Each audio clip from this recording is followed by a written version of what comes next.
今、7時ちょうどで、トラクターのコンバインって言えるかな、ちょっと日本語わかんないですけど、コンバインのところに、この、なんていう、くすかりやつで、この根などを切って取っています。で、このまでは綺麗にしたんだけど、これを全部取って、それは終わってから、この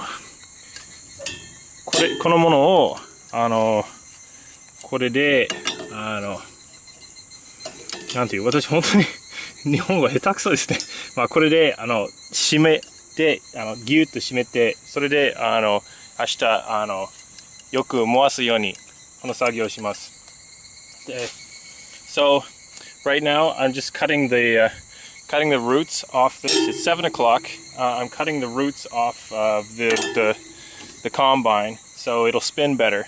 And once I've got all the roots cut off, you see I got this part cut off, but once I've got them all cut off, I take the wrench and I tighten the bolts on each blade to make sure that they're tight.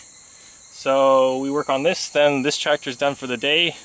Still got to pitch some lime and use the tractor some more up there, so we're not quite done yet, but stay tuned.